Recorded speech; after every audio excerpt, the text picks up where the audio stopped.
Este podcast no tiene publicidad ni sponsors, pero si te gusta escucharlo y quieres apoyarnos, por ejemplo, comprándonos un café, puedes ir a nuestra página web, sección Cómprame un café y ver cómo hacerlo. Bienvenidos al podcast Biografías en 5 minutos, donde cada semana te contamos cosas interesantes sobre gente interesante en alrededor de 5 minutos. Aquí está su presentadora, Mercedes Mariño. Hola, soy Mercedes Mariño. Bienvenidos a otro episodio de Biografías en 5 minutos. Hoy, Alejandro Magno. Alejandro III de Macedonia fue un miembro de la dinastía argeada y fue el tercer rey del antiguo reino de Macedonia en llevar ese nombre. Nació en Pela, la capital de Macedonia, alrededor del 20 de julio de 356 a.C., aunque la fecha exacta es desconocida. El antiguo biógrafo griego Plutarco describió que Olimpia, la madre de Alejandro, soñó que le había caído un rayo en el vientre el día que había concebido a su hijo. Esto llevó a que Plutarco piense que Zeus la había embarazado. La Nike, su niñera, lo crió a la manera tradicional macedonia para jóvenes de la época. Alejandro aprendió a tocar la lira, a leer, a cabalgar, a pelear y a cazar. Cuando Alejandro tenía 10 años, su padre, Filipo II, le compró un caballo luego de que su hijo haya demostrado gran coraje al domarlo. Su papá le dijo: «Hijo, debes encontrar un reino tan grande como tus ambiciones. Macedonia es muy pequeña para ti». Alejandro nombró a su caballo Bucéfalo, que significa cabeza de buey. Según Plutarco, Bucéfalo vivió junto a Alejandro durante toda su vida hasta que murió de causas naturales a los 30 años. Filipo II quiso educar aún más a Alejandro y se puso en búsqueda de un tutor cuando el niño cumplió 13 años. Muchos se postularon para el trabajo, pero Filipo eligió a Aristóteles, quien, a cambio de darle clases al hijo del rey, haría que su pueblo natal, Estagira, sea reconstruido y repoblado por sus ex ciudadanos, quienes habían sido esclavizados. El pueblo había sido destruido por el mismo Filipo años anteriores. Durante los próximos 3 años, Aristóteles le enseñó a Alejandro arte, moral, lógica, religión, filosofía y medicina. Las clases se daban en el Templo de las Ninfas, en Miesa, una localidad del antiguo reino de Macedonia. El templo funcionaba como una escuela pupila y allí Alejandro hizo muchos amigos, quienes luego se convertirían en sus generales. A menudo se los refiere como sus compañeros. En 336 a.C., Filipo II fue asesinado por Pausanias, quien era el capitán de sus guardaespaldas. Pausanias fue capturado y asesinado por otros guardaespaldas que incluyeron a 2 de los compañeros de Alejandro. Así fue como Alejandro fue declarado rey. Ocupó el trono de su padre a los 20 años y pasó a ser Alejandro Magno. Inmediatamente consolidó su derecho al trono y mandó ejecutar a varios rivales. También fue rápido en silenciar varias revueltas en Tebas y en Tesalia. Le otorgaron el generalato de Grecia al ponerlo al mando de la Liga de Corinto, que había sido formada por Filipo II para unificar a Grecia en contra de los persas. Alejandro lideró un ejército griego unido y experimentado, y en 334 a.C. invadió al imperio persa. El primer blanco de Alejandro fue Anatolia, una península grande dentro de las fronteras de Turquía moderna que se sitúa en el extremo oeste de Asia.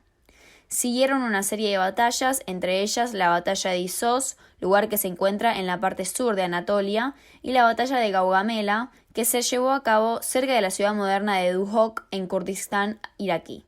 Estas 2 batallas fueron decisivas a la hora de derrocar al rey de Persia, Darío III. Así, Alejandro conquistó el imperio persa. Luego de la muerte de Darío III, Alejandro conoció a Roxana, la hija de un noble bactriano, y se enamoró inmediatamente. La pareja se casó en 327 a.C.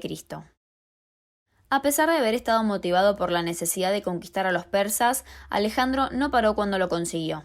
Dejó a Roxana en un lugar seguro en la ciudad de Susa e invadió India en 326 a.C. Dijo que quería extender su imperio hasta el fin del mundo y hasta el Gran Océano. Aunque quería continuar para el este, Alejandro Magno se retractó a pedido de sus tropas que deseaban volver a su tierra natal. De mala gana, se dirigió hacia el sur.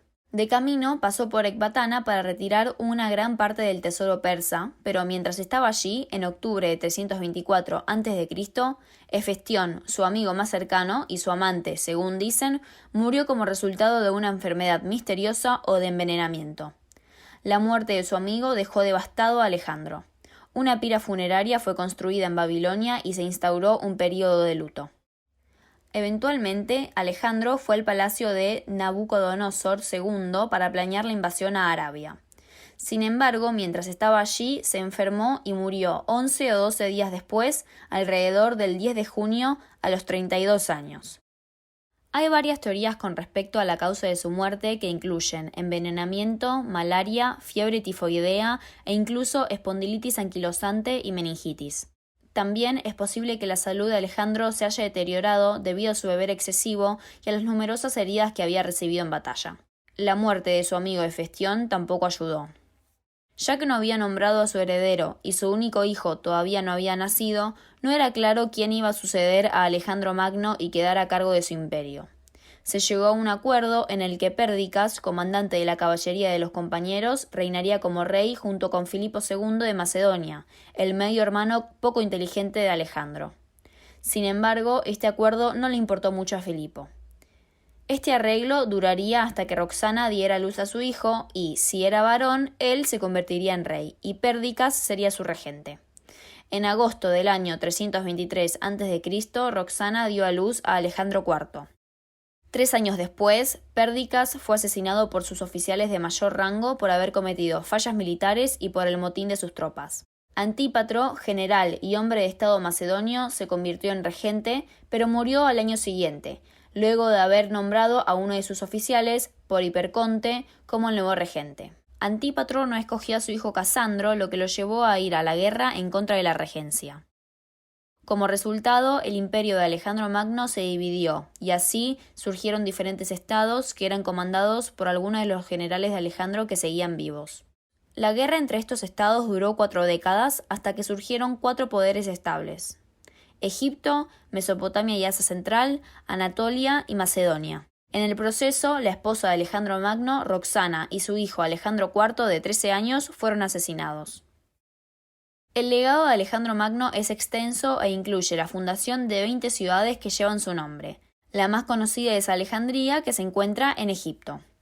Alejandro obtuvo un estatus legendario y se convirtió en un héroe clásico, como lo es Aquiles en la Ilíada de Homero, que aparece en muchas tradiciones históricas y míticas de la cultura griega y de otras culturas también. Se convirtió, además, en un parámetro para los líderes militares porque nunca fue vencido en batalla e inventó tácticas que todavía se enseñan en las academias militares de hoy en día. Espero que te haya gustado este episodio de Biografías en 5 minutos.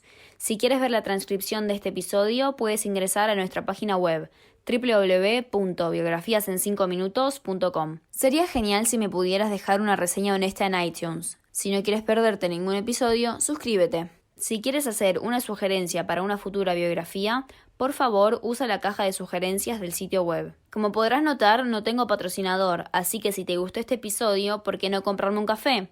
Entérate de más en nuestra página web, sección Cómprame un café. Gracias por escuchar y nos vemos la próxima semana.